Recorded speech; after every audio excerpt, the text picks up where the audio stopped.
Hello friends, class 12th chemistry lesson 2 solution विलियन में आपका हार्दिक स्वागत है। इस वीडियो में हम हेनरी के नियम पर आधारित आंकिक प्रश्नों को करेंगे। पिछले वीडियो में हमने हेनरी के नियम के बारे में विस्तार से अध्ययन किया कि हेनरी का नियम क्या है, आंकिक प्रश्नों में प्रयुक्त होने वाला सूत्र इससे संबंधित कौन सा है, हेनरी के नियम की सीमाएं क्या क्या हैं और इसके एप्लीकेशंस क्या क्या हैं हमने सारे पढ़ लिए थे। बैंड्स क्या है, एनोक्सिया क्या है, ये सब हमने देख लिया था। आज हम देखेंगे कि इस हेनरी के नियम का प्रयोग आंकिक प्रश्नों में किस प्रकार से किया जाता है और प्रश्न कैसे सॉल्व किए जाते हैं, प्रॉब्लम्स जो हैं न्यूमेरिकल्स की वो कैसे सॉल्व की जाती है। तो सबसे पहले हम वापस देख लेते हैं हेनरी का नियम क्या है। हेनरी ने विभिन्न दाबों पर गैस की द्रव्य विलेयता का अध्ययन किया तो उसने ये पाया कि प्रेशर बढ़ाते हैं तो गैस ज़्यादा घुलती है, यानी विलेयता बढ़ती है। यही हेनरी का नियम है, यही हमने पिछले वीडियो में देखा था। और इसको घुली हुई गैस की मात्रा को जब हेनरी ने मोल भिन्न के रूप में व्यक्त किया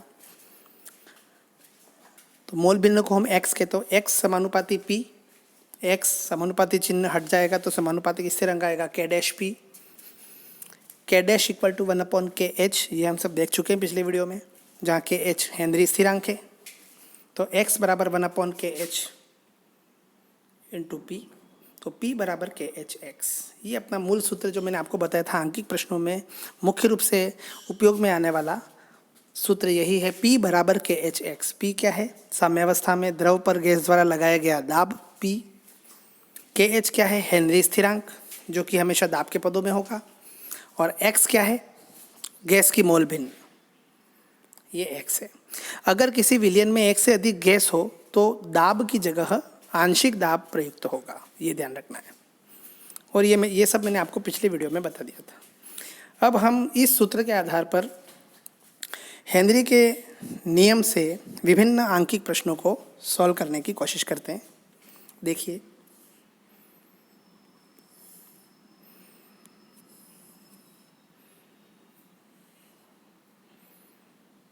तो आज हम देखते हैं सबसे आज का पहला प्रश्न। आपको प्रश्न दे रखा है, सड़े हुए अंडे जैसी गंध वाली विषैली H2S गैस एक गुणात्मक विश्लेषण में उपयोग में ली जाती है। यदि H2S गैस की जल में STP पर विलेयता 0.195 स्मॉल m यानी मोलेलिटी में बता रखा है m हो तो हेनरी स्थिरांक KH की गणना कीजिए। अब यहाँ पर इस प्रश्न में हमको क्या निकालना है, हेनरी स्थिरांक निकालना है। हेनरी स्थिरांक हम सूत्र जानते हैं, कौन सा सूत्र है, P बराबर KHX। तो KH निकालना है ना, P बराबर KHX। KH निकालना है हमको। ये P के दे रखा है क्या, हमको P दे रखा है क्या। P STP पर हम जानते हैं एक वायुमंडलीय दाब होता है और उसको अगर हम बार में व्यक्त करें तो 0.987 बार होता है ना। तो P H2S बराबर KH H2S, ठीक है। P कितना हो गया, STP पर 0.987 बार, क्योंकि एक एटमॉस्फेयर बराबर होता है 0.987 बार। KH हमको निकालना है, X H2S हमको दिया नहीं है प्रश्न में, तो सबसे पहले हमको क्या निकालना पड़ेगा, X H2S निकालना पड़ेगा, क्योंकि KH कहाँ से निकलेगा, P H2S upon X H2S, P upon X। KH बराबर P हमको पता है, X हमको पता नहीं है, तो सबसे पहले हमको H2S की मोल भिन्न निकालनी पड़ेगी दिए हुए आंकड़ों से। अब हमको दिया क्या है, H2S की जल में विलेयता दे रखी है 0.195 m। 0.195 m स्मॉल m का मतलब, इसका मतलब यह है कि H2S के 0.195 मोल 1 किलोग्राम जल में विलेय हैं। समझ में, 1 किलोग्राम जल में विलेय हैं। तो हमको इस दिए हुए आंकड़े से H2S की मोल भिन्न निकालनी है। हम जानते हैं मोल भिन्न क्या होती है, किसी भी विलयन में उपस्थित किसी घटक की मोल भिन्न उस घटक के मोलों की संख्या और अपॉन कुल मोलों की संख्या होती है, यानी इन दोनों का अनुपात होता है। तो इसके मोलों की संख्या कितनी हमको दे रखी है प्रश्न में, 0.195 अपॉन 0.195 और जल इसमें ये तो हो गया विलेय, और विलायक क्या, विलायक की मात्रा कितनी दे रखी है 1000 ग्राम। तो 1000/18 क्या हो गया 55.5। मैंने आपको बताया था, बार बार यूज़ में आता है, इसको याद कर लीजिएगा आप। 1000/18 हमेशा 55.5 होता है। तो यहाँ पर 1 किलोग्राम जल है विलायक, तो 1000/18 हो गया 55.5। इसको जब मैं सॉल्व करूँगा तो ये आ जाएगा 0.0035। मोल भिन्न की चूंकि कोई यूनिट नहीं होती, इकाई नहीं होती, इसलिए केवल ये डिजिट के रूप में आएगी 0.0035। ठीक है, तो हमारे पास XH2S आ गया, ये भी आ गया। PH2S हमारे पास पहले से था 0.987 बार। तो अब हम निकाल सकते हैं हेनरी स्थिरांक KH बराबर हो जाएगा, देखो कहाँ से आया ये, P बराबर KHX था, तो KH बराबर P/X, तो ये हो गया P/X। P कितना है 0.987 बार, ये कितना हो गया 0.0035। इसमें इसका भाग देंगे कितना आ जाएगा 282 बार। जो दाब की यूनिट होगी वही हेनरी स्थिरांक की यूनिट होगी। जो भी हमको क्वेश्चन में प्रेशर की यूनिट दी होगी, अगर एटमॉस्फेयर में होगी तो KH भी एटमॉस्फेयर में निकलेगा, हेनरी कांस्टेंट। अगर वो बार में होगा तो हेनरी कांस्टेंट भी बार में निकलेगा। अगर वो मिलीमीटर ऑफ मरकरी में है तो ये भी मिलीमीटर ऑफ मरकरी में निकलेगा। तो यूनिट का आप विशेष ध्यान रखिए, जो प्रेशर की यूनिट है वही हेनरी कांस्टेंट की यूनिट होगी। ठीक, बहुत इजी क्वेश्चन था। हम आगे चलते हैं।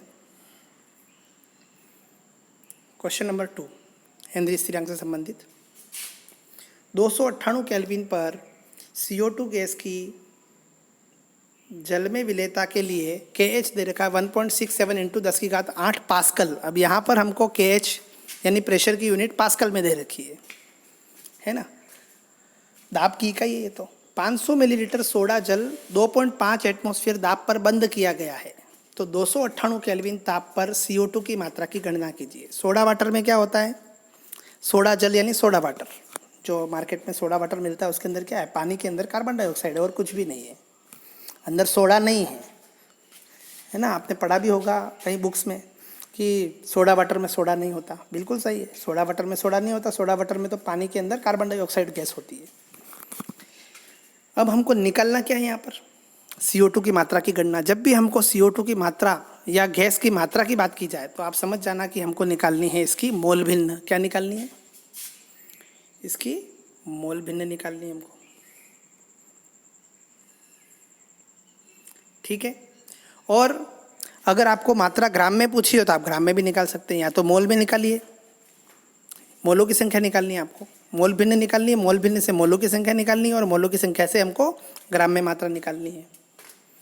तो CO2 की मात्रा हमको माना कि ग्राम में निकालनी है, मात्रा मतलब ग्राम में निकालेंगे हम।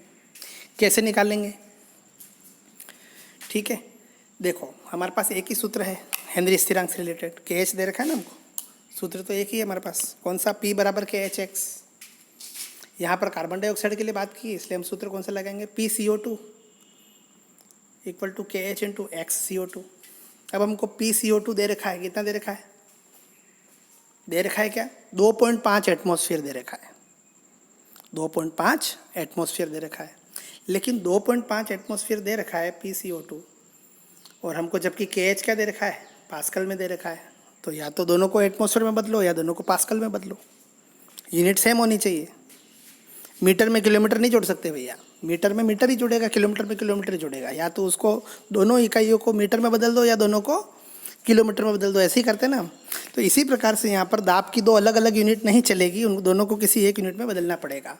तो हम क्या करते हैं, कार्बन डाइऑक्साइड का जो हमको आंशिक दाब दे रखा है 2.5 एटमॉस्फेयर, इसको हम बदल देते हैं पास्कल में।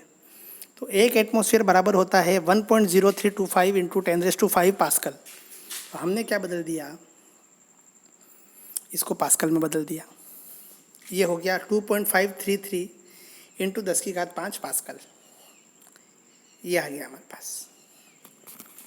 ठीक है, तो अब हमारे पास PCO2 आ गया 2.533 इंटू 10⁵ पास्कल। चलो KH हमको दे रखा है प्रश्न में, ये रहा 1.67 इंटू 10⁸ पास्कल, और X हमको निकालना है, सीधी सी बात है। तो मोल भिन्न हमको निकालनी पड़ेगी, ठीक है, क्योंकि CO2 की मात्रा निकालने के लिए इसके मोलों की संख्या ज्ञात करनी होगी, और मोलों की संख्या किससे निकलेगी, मोल भिन्न से निकलेगी। तो XCO2 निकालेंगे हम इस सूत्र से, कौन से सूत्र से, हेनरी सूत्र, हेनरी वाले सूत्र से। तो एक्स सी ओ, इस वाले से एक्स सी ओ टू बराबर क्या हो जाएगा, p C O two upon K H, ये p upon K H.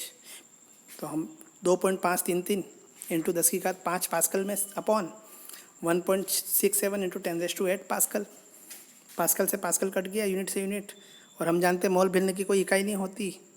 Answer आ जाएगा 1.517 इंटू 10⁻³ ये निकली हमारी मोल भिन्न, है ना। अभी भी उत्तर नहीं आया, ये मोल भिन्न निकली है, मोल भिन्न से मोल निकालने। हम जानते हैं मोल भिन्न का सूत्र, मोल भिन्न क्या होती है, कार्बन डाइऑक्साइड की मोल भिन्न यानी कार्बन डाइऑक्साइड के मोलों की संख्या अपॉन कार्बन डाइऑक्साइड के मोलों की संख्या प्लस जल के मोलों की संख्या। ठीक है।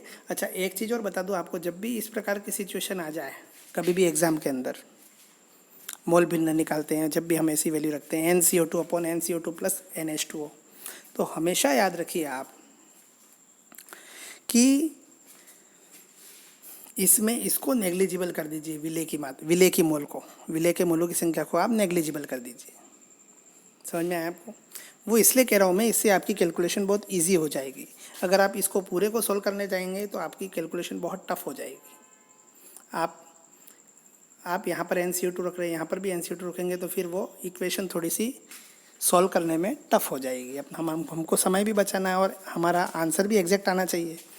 इसलिए हम क्या करते हैं कि ऊपर यहाँ पर NCO2 लिखते हैं और इधर NCO2 प्लस H2O को हम NH2O मान लेते हैं, क्योंकि CO2 की मात्रा इतनी कम है, विलयन इतना तनु है कि इसमें इसको हम नगण्य मान सकते हैं। इसलिए हम यहाँ पर कार्बन डाइऑक्साइड के मोलों की संख्या को नगण्य मान लेते हैं, केवल जल के मोलों की संख्या लिखते हैं यहाँ पर कैलकुलेशन में। तो यहाँ पर हमको क्वेश्चन में क्या दे रखा है, जल कितना दे रखा है, 500 मिलीलीटर आयतन दे रखा है विलयन का। तो क्या हो जाएगा, 500/18 हो जाएगा, है ना। मैंने इसको 500 ग्राम मान लिया, 500 मिलीलीटर को, तो 500/18 इसके मोलों की संख्या हो जाएगी। यहाँ पर ये मान के चल रहा हूँ मैं कि 1 मिलीलीटर बराबर 1 ग्राम, ये मान के चल रहा हूँ। कभी भी आपको अगर क्वेश्चन में नहीं दिया हो तो भी आप ये मान करके चलें कि 500 ml equal to 500 gram, 1 litre बराबर 1 किलोग्राम, ये आप मान के चलिए। ठीक है।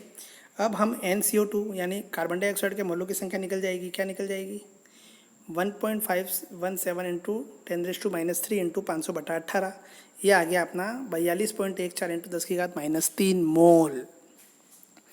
ये कार्बन डाइऑक्साइड के मोलों की संख्या निकली।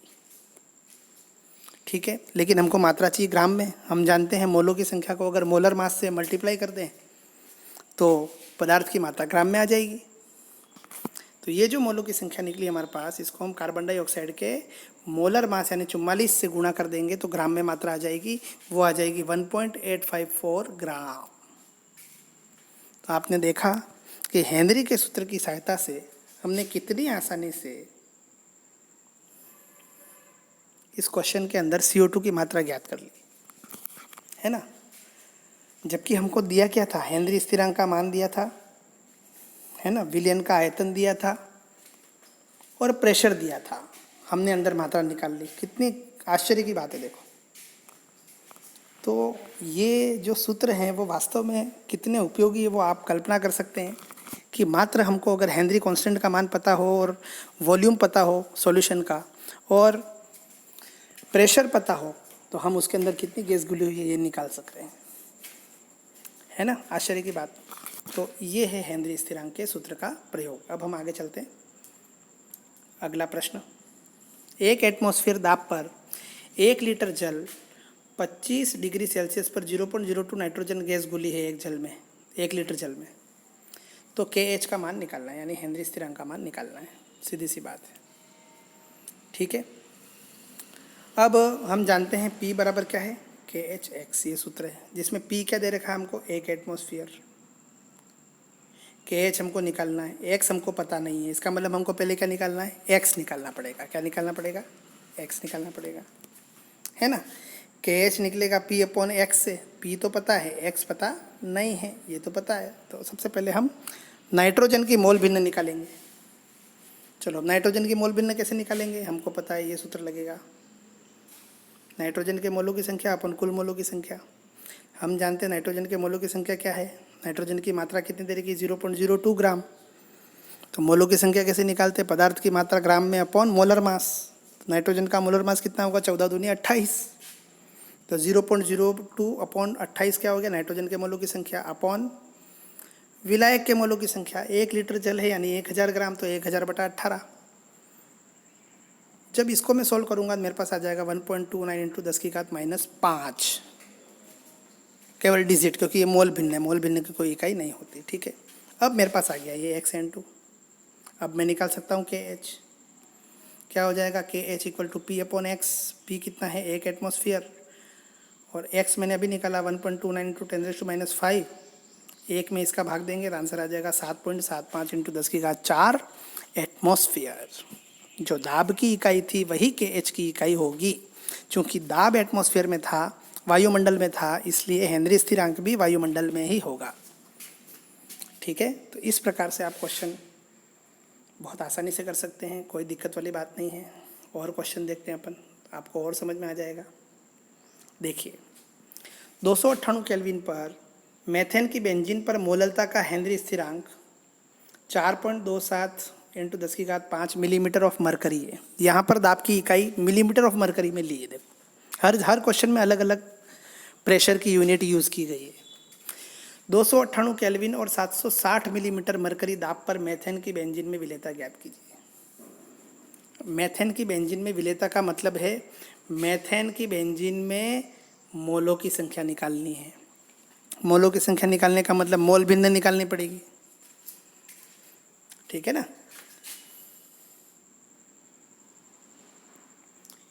मेथेन के मोलों की संख्या के लिए हमको मोल भिन्न निकालनी पड़ेगी मेथेन की, सीधी सी बात है। और मोल भिन्न कहाँ से निकलेगी? इस सूत्र से निकलेगी। ठीक है, देखते हैं कैसे। हमको दाब दे रखा है 760 मिलीमीटर ऑफ मरकरी मेथेन का, ये है ना, यहाँ से 760 मिलीमीटर पर मेथेन। ये KH हमको दे रखा है, ये रहा, ये KH। बचा कौन? मोल भिन्न बची। बस इस सूत्र का प्रयोग करके हम मोल भिन्न निकालेंगे।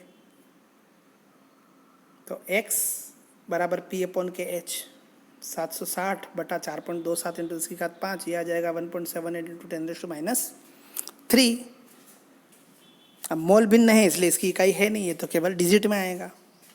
ठीक, अब इस मोल भिन्न से हम मोलों की संख्या निकालेंगे। कैसे निकालेंगे? क्योंकि मोल भिन्न होती है मेथेन के मोल भिन्न क्या होगी? मेथेन के मोलों की संख्या अपॉन कुल मोलों की संख्या। मैंने आपको बताया कि जब भी हम मोल भिन्न को सॉल्व करेंगे तो हम यहाँ पर ऊपर तो लिखेंगे मेथेन के मोलों की संख्या अपॉन नीचे विलायक के मोलों की संख्या लिखेंगे। विलेय के मोलों की संख्या को हम नगण्य मान लेंगे कैलकुलेशन इजी करने के लिए। आप कर सकते हैं, आपकी इच्छा है, लेकिन हम यहाँ पर इजी करने के लिए इसको नगण्य मान लेंगे। तो यहाँ पर लूँगा मैं ऊपर तो मेथेन के मोलों की संख्या और नीचे लूँगा बेंजीन के अंदर विलेन बनाया था, विलायक बेंजीन था, विलायक के मोलों की संख्या ले लूँगा। तो यहाँ पर तो ये आ जाएगा और नीचे आ जाएगा 1000/78, क्योंकि बेंजीन का मोलर मास, मोलर द्रव्यमान होता है 78। तो इससे निकल जाएगा NCH4 मेथेन के मोलों की संख्या क्या आ जाएगी? 1.78 इंटू 10⁻³ इंटू 1000/18 यानी 0.023 मोल, है ना। इसको ग्राम में आप बदल सकते हो। मेथेन है, 16 से गुणा कर लो, ग्राम में मात्रा निकल जाएगी। बिल्कुल ईजी है ना। तो जब भी आपको मात्रा पूछें तो आप समझ जाना कि या तो मुझे मोल की संख्या निकालनी है, मोलों की संख्या, या मुझे ग्राम में मात्रा निकालनी है। मोलों की संख्या निकलेगी आपकी मोल भिन्न से। मोल भिन्न कहाँ से निकलेगी? हेनरी स्थिरांक वाले P बराबर KH X वाले सूत्र से। सिंपल। और क्या करना है? दाब की यूनिट सेम रखनी है, बस इतना ध्यान रखना है। अंतिम प्रश्न देख लेते हैं। पहले जैसा ही प्रश्न है। 298 केल्विन और 1 वायुमंडलीय दाब पर 1 लीटर जल में 3 ग्राम नाइट्रोजन को लिए तो हेनरी स्थिरांक का मान क्या होगा? सीधी सी बात है, सूत्र क्या है? P बराबर KHX। तो KH बराबर क्या होगा? हेनरी स्थिरांक क्या होगा? P/X। हमको दाब कितना दे रखा है? P दे रखा है 1 एटमॉस्फेयर, लेकिन X नहीं दे रखा है। सबसे पहले हम क्या निकालेंगे? X निकालेंगे। X यानी मोल भिन्न। मोल भिन्न का सूत्र क्या है? नाइट्रोजन के मोल भिन्न कैसे निकालेंगे? नाइट्रोजन की मोल भिन्न अपॉन कुल मोल भिन्न। तो नाइट्रोजन की मोल भिन्न कितनी है, 3/28 अपॉन नाइट्रोजन की मोल भिन्न प्लस विलायक, विलायक क्या है इसमें, जल, जल की मात्रा कितनी तरह की, 1 लीटर, तो क्या हो जाएगा 1000/18, क्योंकि जल का मोलर द्रव्यमान यानी अणुभार कितना होता है 18 ग्राम प्रति मोल। ठीक है, तो ये हो जाएगा 1000/18। जब इसको मैं सॉल्व करूँगा तो ये हो जाएगा 0.107 अपॉन 0.107 प्लस 55.5 यानी 1.9 इंटू 10⁻³ ये आ गई मोल भिन्न। जब मेरे पास मोल भिन्न आ गई और दाब भी है तो मैं KH निकाल सकता हूँ अब। तो ये हो जाएगा 1/1.9 इंटू 10⁻³ यानी 0.526 इंटू 10⁻³ एटमॉस्फेयर, वायुमंडल। तो आपने देखा कितनी आसानी से हमने सॉल्व कर लिया। जब हमको विलेय के मोलों की संख्या निकालनी हो तब हम उसको नगण्य लिख लेंगे, और जब हमको डिजिट दे रखी है विलेय के मोलों की संख्या तो हम उसको रख देंगे, इतना ध्यान रखना है। ठीक, अब तो आपने देखा कि हेनरी स्थिरांक का विभिन्न आंकिक प्रश्नों में प्रयोग किस प्रकार से किया जाता है। ठीक है, फिर एक बार मैं आपको थोड़ा बता दूं कि हेनरी स्थिरांक का प्रयोग करते समय आपको किन किन बातों का ध्यान रखना है आंकिक प्रश्नों में। एक तो दाब की इकाई एक ही होनी चाहिए, हेनरी स्थिरांक की यूनिट और दाब की यूनिट, प्रेशर की यूनिट दोनों एक होनी चाहिए। ऐसा नहीं कि एक एटमॉस्फेयर में और एक बार में है या एक पास्कल में है, आप उन दोनों को किसी भी एक यूनिट में चेंज कर दीजिए। सबसे पहले ये ध्यान रखना है। फिर क्या करना है, दूसरी बात ये ध्यान रखनी है, आपको सूत्र आंकिक प्रश्नों के लिए P = KHX का यूज़ करना है, जहाँ पर X है मोल भिन्न। तीसरी चीज़, मोल भिन्न की कोई भी इकाई नहीं होती, इस बात का ध्यान रखना है। चौथी चीज़, अगर आपको कभी भी विलेय की मात्रा पूछे तो आपको या तो विलेय के मोलों की संख्या निकालनी है या फिर उसकी ग्राम में मात्रा निकालनी है। पांचवी चीज़, अगर आपको विलेय की मात्रा ग्राम में निकालनी है तो मोलों की संख्या को मोलर मास से गुणा करते हैं। नेक्स्ट, ये इस बात का विशेष ध्यान रखें कि जब भी हमको विलेय की मोलों की संख्या निकालनी हो तब मोल भिन्न का सूत्र का प्रयोग करते समय उसके हर के अंदर हम विलेय की मात्रा मोलों की संख्या को नगण्य मान लें। यानी हम ऊपर तो रखें विलेय के मोलों की संख्या और अपॉन नीचे रखें विलायक के मोलों की संख्या, तो हमारी कैलकुलेशन ईजी हो जाएगी। अगर इन 5-6 बातों का आप ध्यान रखोगे तो आपकी किसी प्रकार की कोई समस्या आंकिक प्रश्नों में आने वाली नहीं है। ठीक, अब ठोस की द्रव में विलेयता, गैस की द्रव में विलेयता और हेनरी का नियम, इस पर आधारित जो आपका होमवर्क है, जो इम्पोर्टेंट क्वेश्चन है, जिनमें से कुछ क्वेश्चन एग्जाम में भी आ सकते हैं और कुछ आ चुके हैं। जो आ चुके हैं वो मैंने डार्क लेटर में आपको इसमें यहाँ शो कर रखे हैं, हम देख लेते हैं, थोड़ा सा आपका रिवीजन भी हो जाएगा। ठोस की द्रव में विलेयता को प्रभावित करने वाले कारक लिखिए जो आप पढ़ चुके हैं। टेम्परेचर, प्रेशर, विलेय की प्रकृति, विलायक की प्रकृति, ये सब आप पढ़ चुके हैं, है ना। और क्या है, विलायक में अन्य पदार्थों की उपस्थिति। ग्लोबल लवण Na2SO4 10H2O, इसका रासायनिक सूत्र लिखिए। सोडियम सल्फेट जो मैंने आपको बताया था ठोस की द्रव में विलेयता में। ग्लोबल लवण की विलेयता पर ताप का प्रभाव आपको बताया था, उसका एक संक्रमण ताप होता है। उस संक्रमण ताप के पहले विलेयता क्या होती है और बाद में क्या होती है। ताप बढ़ाने पर पहले घटती है फिर बढ़ती है, जो भी है। एक स्पेशल एग्जाम्पल मैंने आपको बताया था, एग्जाम में आ सकता है, और अभी ये नया जुड़ा है इसलिए आने की संभावना पूरी है। मेथेनॉल एक कार्बनिक यौगिक है फिर भी जल में विलेय है, क्योंकि ये जल, मेथेनॉल क्या है अध्रुवीय, जल क्या है ध्रुवीय, फिर भी ये विलेय क्यों है, क्योंकि हाइड्रोजन बॉन्ड बनाता है। गैस की द्रव में विलेयता को प्रभावित करने वाले 3 कारक अपन ने तो बहुत ज़्यादा पढ़े, ज़्यादा क्या 4-5 पढ़े। विलेय की प्रकृति, विलायक की प्रकृति, ताप और दाब, ये मुख्य है। अवशोषण गुणांक मैंने पहले ही आपको विस्तार से समझाया, दोनों परिभाषाएं। HCl गैस बेंजीन की अपेक्षा जल में अधिक विलेय है क्योंकि वो जल में आयनित हो जाती है। इसके 2 रीज़न है। HCl जो है, जब भी कोई गैस किसी विलायक में आयनित हो जाती है, उससे अभिक्रिया कर लेती है, तो वो उसमें अधिक विलेय होती है। एक रीज़न तो ये है। दूसरा रीज़न ये है कि HCl पोलर है, ध्रुवीय है, और जल भी ध्रुवीय है और समान को घोलता है, इसलिए वो ज़्यादा घुलेगा, उसमें ज़्यादा विलेय होगा। और बेंजीन अध्रुवीय है तो ध्रुवीय गैस अध्रुवीय में नहीं घुलेगी। हाइड्रोजन और हीलियम गैसों की विलेयता ताप बढ़ाने पर बढ़ती है, क्यों? हाइड्रोजन और हीलियम को छोड़ करके अन्य गैसें ताप बढ़ाने पर उनकी विलेयता घटती है, इनमें बढ़ती है, ऐसा क्यों? क्योंकि इनको छोड़कर जितनी भी गैसें हैं उनको जैसे ही हम विलय करते हैं तो वो प्रक्रिया ऊष्माक्षेपी होती है, एक्सोथर्मिक होती है। जबकि हाइड्रोजन और हीलियम को जब हम किसी द्रव में विलय करते हैं स्पेशल वाटर में, तो वो ये जो प्रक्रिया है, ये जो प्रोसेस है, वो एंडोथर्मिक यानी ऊष्माशोषी प्रक्रम है। और ऊष्माशोषी प्रक्रम में ताप बढ़ाने पर प्रोसेस फॉरवर्ड डायरेक्शन में आगे जाएगी, यानी विलेयता बढ़ेगी। H2 गैस की जल में विलेयता पर ताप का प्रभाव बताइए। ताप बढ़ाने पर विलेयता बढ़ेगी, अभी बताया आपको। सामान्यतः ताप की वृद्धि पर गैसों की द्रव में विलेयता घटती है। 2 रीज़न बताए थे आपको मैंने।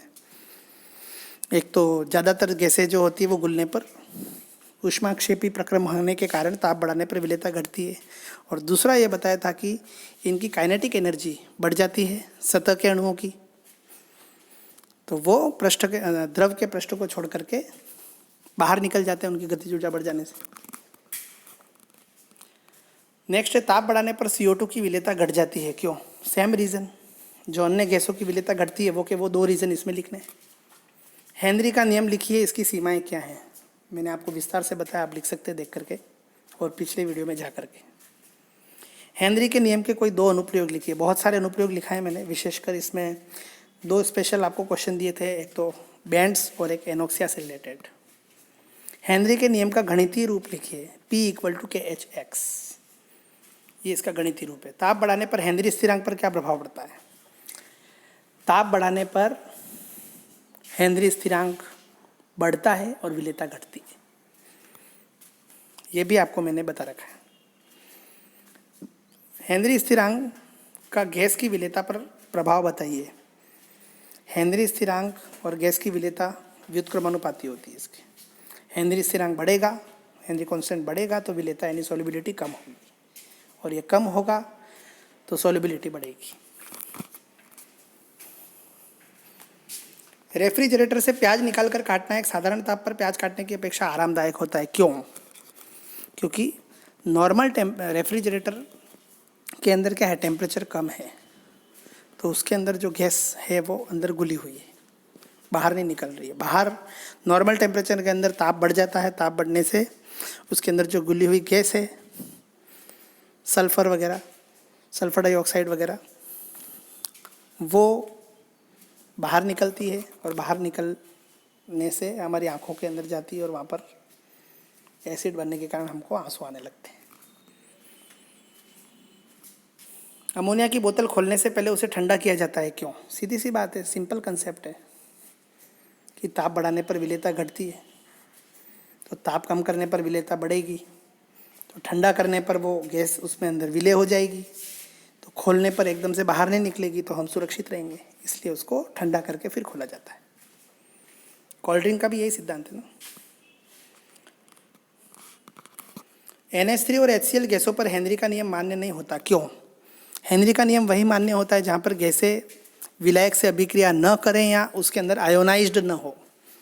अब अमोनिया जो है वो जल के साथ अभिक्रिया करके अमोनियम हाइड्रोक्साइड बना लेती है, और HCl जो है वो वाटर के अंदर आयोनाइज्ड हो जाती है H+ और Cl- में। इस कारण से इनके ऊपर हेनरी का नियम लागू नहीं होता। जलीय जंतुओं के लिए गर्म जल की अपेक्षा ठंडे जल में रहना अधिक सुविधाजनक होता है, क्यों? खैर इसने आंसर ही खुद दे दिया। बाकी क्वेश्चन आपको यूँ पूछना चाहिए कि कौन सा जल ज़्यादा सुविधाजनक होता है। अगर सर्दी में आप ये क्वेश्चन किसी से भी पूछेंगे, सामान्य व्यक्ति से, तो मैं शर्त लगा के सकता हूँ 100 में से 99 लोग आपको यूँ ही कहेंगे कि गर्म जल अच्छा रहता है। सर्दी में पूछोगे तो स्पेशली कह रहा हूँ, क्योंकि लोगों को लगता है हमको अच्छा लगता है तो उनको भी लगता होगा, ऐसा नहीं है।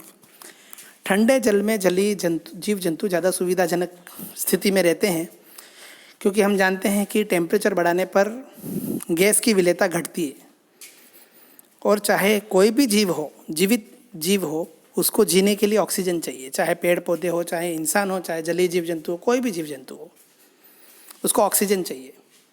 और ये जो ऑक्सीजन है, इस ऑक्सीजन की कॉन्सेंट्रेशन क्या होगी, ताप बढ़ाने पर घट जाएगी, तो उनको कम उपलब्ध होगी। इसलिए ठंडे जल में ऑक्सीजन ज़्यादा रहती है, तो जलीय जीव जंतु आराम अनुभव करते हैं, इसलिए ठंडा जल उनके लिए उपयुक्त है।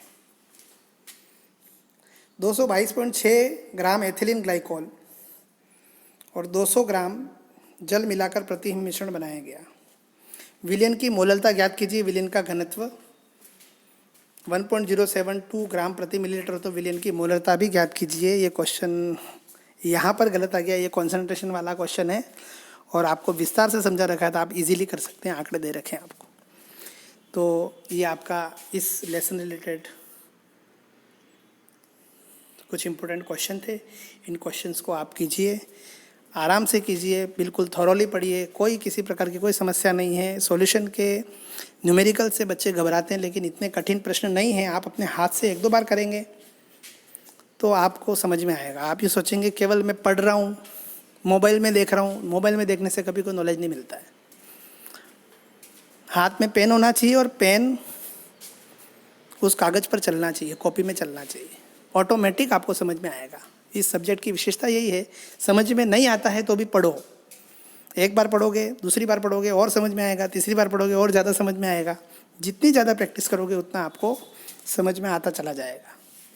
तो मुझे आशा है कि आपको हेनरी स्थिरांक से संबंधित इम्पोर्टेंट क्वेश्चन, आंकिक प्रश्न समझ में आए होंगे और आप ठोस की द्रव में विलेयता, गैस की द्रव में विलेयता और हेनरी के नियम से संबंधित सारे क्वेश्चन जो मैंने आंकिक प्रश्न बता रखे वो भी, और ये थ्योरेटिकल क्वेश्चन वो अपनी कॉपी में उतारेंगे और प्रैक्टिस करेंगे। धन्यवाद।